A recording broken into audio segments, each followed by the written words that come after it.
Valentine, oh, Valentine, oh, Valentine has passed.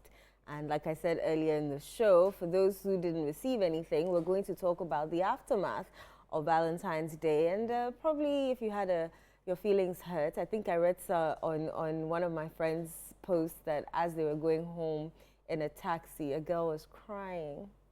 And he's probably thinking, so Obidia Waneni. But we have Dr. Gaisie here to talk us through that. And, you know, so stick and stay. If you have questions, as usual, the WhatsApp number 0203-447-033, and we'll read that and ask Doc for you. How are you doing, Doc? Good morning. I'm feeling good. I'm feeling good. It's good to see you. Good to see you. And good morning. Good morning, Jude, as well. I hope you both had a fantastic day yesterday. I did. Okay, that's good. I had a nice day. I did. You know, we are grateful for, you know, support systems. We are grateful for family. We are grateful for our loved ones. Yeah.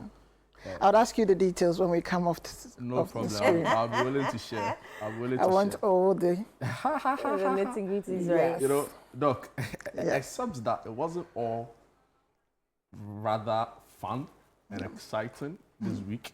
You know, news of a viral scammer, for want of a better word, you know, luring unsuspecting young Ghanaian females into, you know, secretly recording them. Of course, you know, became a topical point for discussion this week.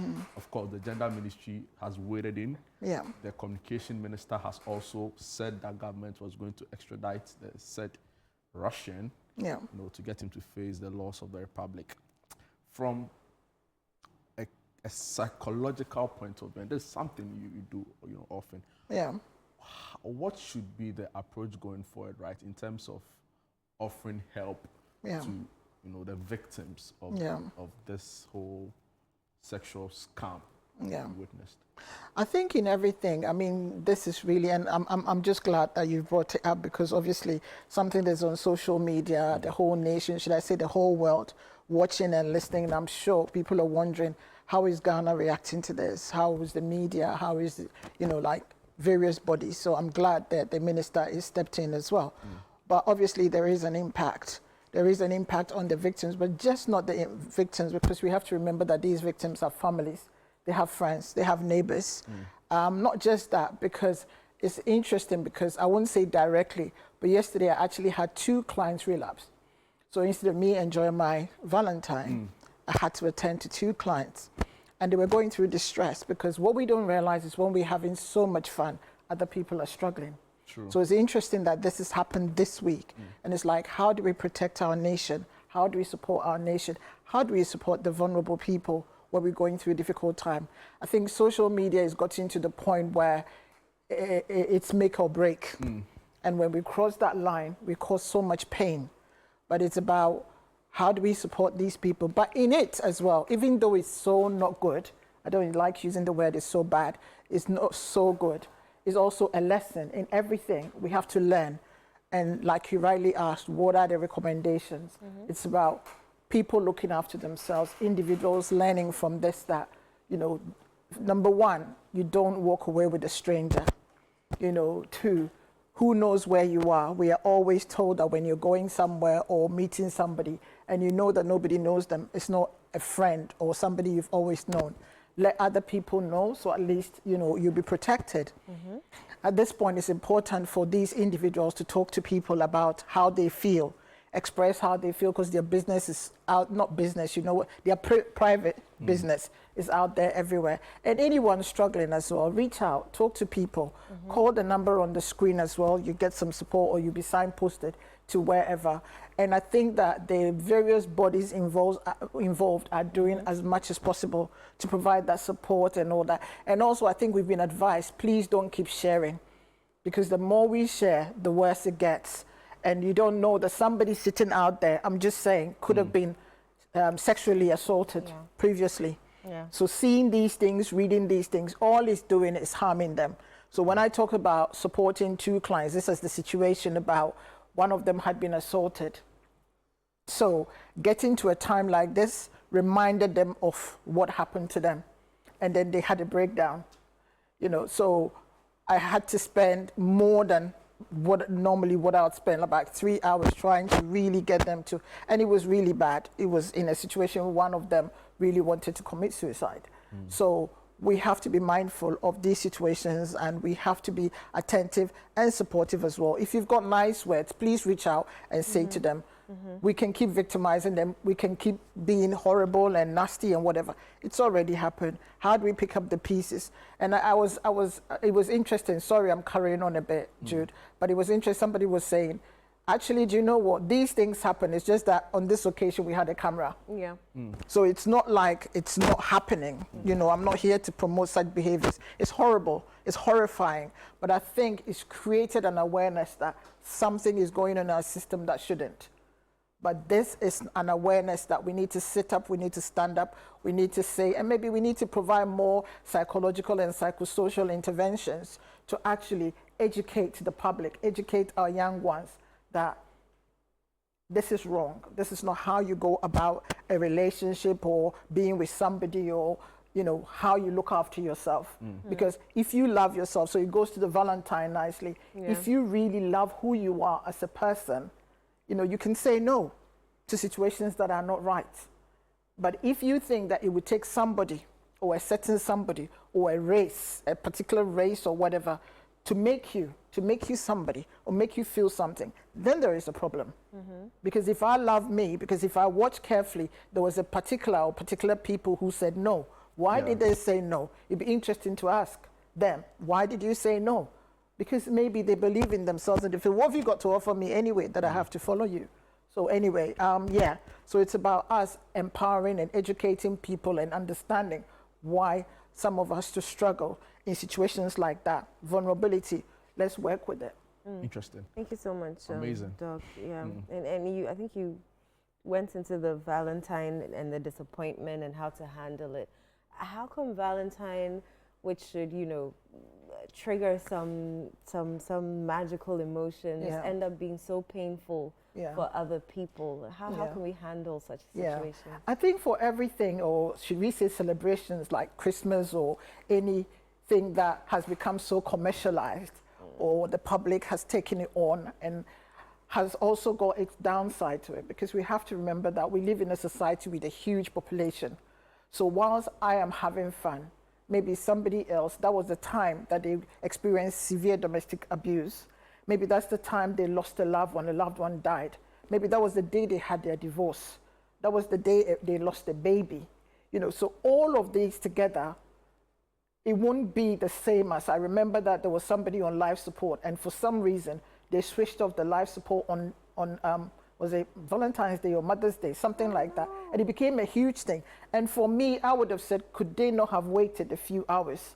Because forever, that person's children and family are going to associate that with, you know, what happened. And sometimes you don't realize the significance of some of these things. So whilst you're busy enjoying in that, it's good. The majority are. But we also have to reach out to our loved ones. Just on the phone, maybe a text message, how are you today, how are you coping? Or if you can pop by, just reach out and see them, because people are struggling. And also I think that Valentine is overshadowed something. This week is actually Children's Mental Health Awareness Week. But because of Valentine, and these are some of the things it's about, it's not just when we talk about the Valentine, it's love, you know, loving people. So it's about loving our young ones as well. So I think that we so much going into our relationships, maybe our partners or our spouses, our boyfriend, girlfriend, and that we leave certain aspects of the love. Your love for your parents, your mom, your dad, who've looked after you. Could be a neighbor, could be your boss at work, or somebody, maybe you're the boss, but somebody at work who's worked so hard that you feel that actually this is a day that I have to appreciate them. So it's a day of appreciation. But I think we focus on one side of it, and we are not looking at the broader aspect of it, that loving my community, going out and doing something brilliant in the community or making people feel good is interesting. But was it 3 miles away from our home? I just went to do something briefly when I was going to support a client. And then there was a van, and it was nicely decorated with balloons and all of that. And they said they were offering free massages to the community. So come out and have a massage. Come out and we'll give you a glass of whatever it was. I couldn't hear properly. But I found it very intriguing that, okay, That's an extension of love out there. Maybe somebody can't even afford to pay for such services, but to have that with a nice marquee decorated and everything, just walk in and you get your massage. I suppose it's like the early bird thing. You go in first, you get your service. But it was nice to see things like that in the community going on, even though I didn't like the loud music that we're playing, but obviously, you know, something good was happening there. That's interesting. So again, when we celebrate moments like this, for some people, it also brings a lot of trauma. Yeah. So yesterday, I've seen some people describe their president's action to publicly celebrate, for example, the widows or the spouses of the 8 helicopter crash victims as a classy act. Yeah. For people dealing with some kind of trauma, right, when issues around Valentine's Day or Mother's Day or you know, but for the purpose of the discussion, Valentine's Day, how should they keep up, right? How should they hold up when conversations and all of the online things, you know, are happening? I think prior to that, so it could be days or weeks or whatever, as a person, you know that maybe, oh, I was married to this person. Like you're saying, the persons we're talking about. I was married to this person maybe 40 years, 30 years, even 2 years or a year. And you remember some of the things that you used to do together. That can be very painful. But knowing that, the awareness is good. So what did you used to do together?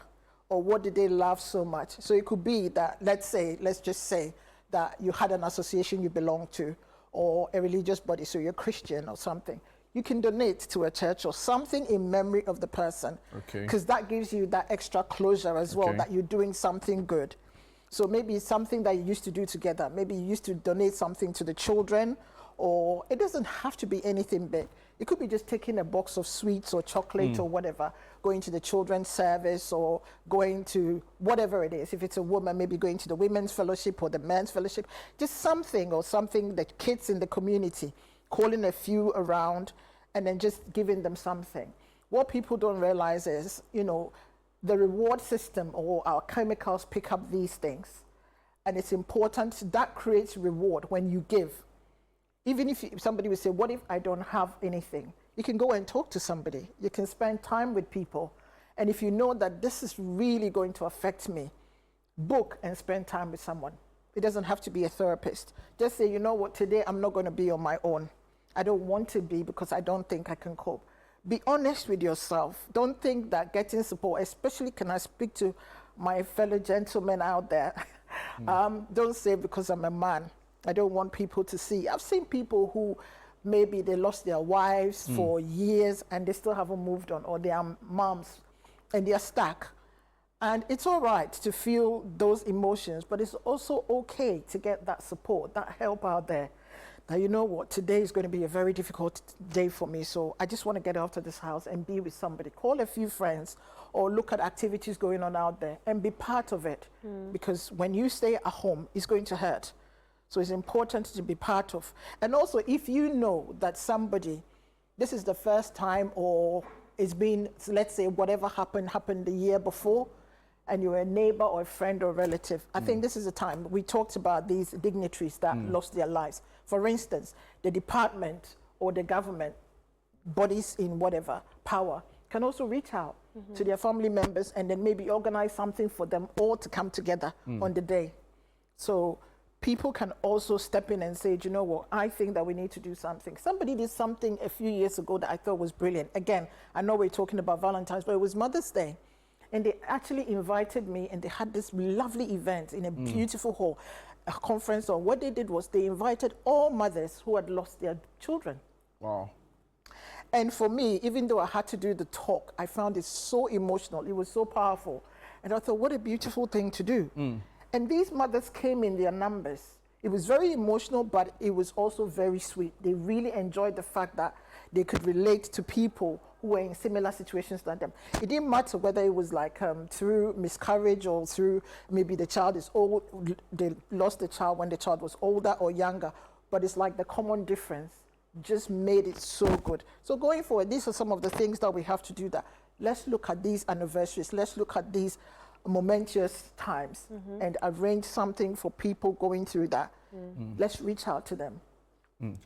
Doc, how does our subconscious or our mind also, I feel like it's all in the mind. Yeah. So how does it affect how we feel, especially the disappointment that you may feel during such occasions? Very interesting, yeah. Our environment affects us. So that is where we go into that nature versus nurture thing, biology versus environment. So sometimes even I feel that, you know what, actually I'm going to have a good day on Valentine's Day or whatever the occasion is. Then my neighbor starts playing this music or starts, I just say, oh, let me just check Facebook, what's there today, or then somebody just posts something. Yeah. Then it reminds me of my partner or, so that moment I used to share with my mom or my dad or my child, and it brings everything back. Because, like I said about the reward system, we have chemicals or neurotransmitters running. We have the reward, the sadness, the this, the that. So as human beings, we feed into what is going on around us, as well as the inner and the outside. That's why we have the inner stress and the outer stress that affects us. So the environment, what's going on around me. I like coming here. Why? Because I have you, Eno, and I have you, Jude, and I feel like we communicate well. I may end up going somewhere as well, and it's how people don't realize that how the host also does things affect, the what should I say, the guest or whoever is coming. And you say, actually, I don't like that anymore. Because the environment is impacting whoever the resource person is as well. So it's not just about your knowledge, but it's how questions are asked, it's how, things flow, it's how the whole production is done. I'm just using this because we're here. So our brain pick up on this thing. So even before I walk in, oh, I'm going to ChannelOne. That's brilliant. I'm going with my favorite people. That's good. Oh, I love the producer. That's good. So all of that is already giving me the incentive. So it's not even about my knowledge or whatever, but just the fact that I'm comfortable coming to a place. I'm comfortable sitting here. I'm comfortable talking because I know that you'd ask the right questions. I know that you're knowledgeable about what you're doing and all that. And that's how individuals operate. A child is walking to school, or I'm expecting that maybe my husband at least would acknowledge the day and get me a bunch of flowers. Yeah. Then the day comes and it's as if they're not even, oh, it's another day, which we hear all the time. Oh, it's another day. Every day we are married, so every day is Valentine. I know that, it's, every day is Valentine. That's very, very true. But when society is put a day aside to acknowledge that, it hurts. When you feel that you're not appreciated, it hurts. Even if you buy it for me today or the day before, can you just keep it a few hours? Or can you give it to me a few hours before? So it could even be 11, whatever, before midnight or whatever, but it's that day. And that's how we feel. I don't know whether I'm answering your question, but it makes that difference. It doesn't, I did something, was it 2 days ago, and I was talking to people, I said, sometimes it's not even how much we are being given. It's the fact that the acknowledgement that I acknowledge that I love you, I care, you're there, and I know that you're there. So maybe this month I don't have much money, or I don't have this, or I don't have that. But I want you to have this biscuit just to let you know that I love you and I appreciate you and I appreciate what is going on. But when we start saying things like, oh, but we've been married 20 years, so what's the point? You know me already. You know that I'm not romantic. Who cares about you not being romantic? When I get into that, I start shouting. Who cares about not being romantic? Can you please, just for whatever, just for today, make me a cup of tea and get some biscuits and get a nice music on it. Just spray some perfume or oils around the house and let me just feel that this is a different time. Or you know what, can you just massage my hands? Let me know that you don't do it, but just for today, you're going to massage my hands or my feet. And that's what makes the difference. How can you communicate that or your unmet expectations to your partner without, causing conflict or raising any... Pick the moment that is right, and you would ask, well, when is right? We all know when our spouses, the times when they are excited or relaxed. I remember years and years ago, my mom would talk to my dad like before the day breaks, like, you know, when people are in bed and they're laughing, or it's just the two of them and they're laughing, and lots of people have those moments where you know that your partner is in a good mood. So that's So the maybe right when time. they're eating or whatever, oh yeah, you have to study them. Yeah. You know, when are they in their elements? Maybe they're talking to their friends, or maybe they're talking to their family, or they're laughing. As soon as they put the phone down, you know, that's it. That's the right time. I've got the happy brain moving. So Right. this is my moment. And also, don't make it so you don't get me anything. No, it's just, do you know there's Valentine? Yeah, you know I don't like Valentine and that. You know, then you start bringing a story. Do you know when we first met and you did this, and do you remember that restaurant we went? Do you know how we had a good laugh? So you bring in a story that would juggle his memory, and again we go to the reward brain. You know, when you got me that, I really felt good. It was really good. That was the time that we used to have a good time, isn't it? You know, and sometimes I say to people, how is it that somebody will choose this and not choose that? Sometimes it's these little things, because every time they are with that person, the things that the person would say, how they go about it, you know, it makes them feel good. It makes them feel like they can achieve anything. Meanwhile, they wouldn't spend a penny or anything on that person. So you with your person at home, just say, do you remember that cup of tea that you made me last year? My goodness, the sugar was just right. The milk was just right. The quantity of the coffee was just right. Right. It's so good. How about we have that, you know, tomorrow? Yeah, I'm looking forward to that, you know? Let's share that again.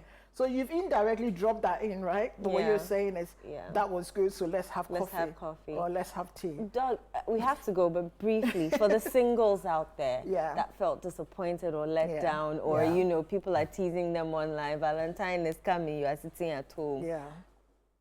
What advice do you have for them? What I'll say is, it's your time to love yourself. You don't always have to wait for somebody to acknowledge you or choose you or pick you or buy things for you.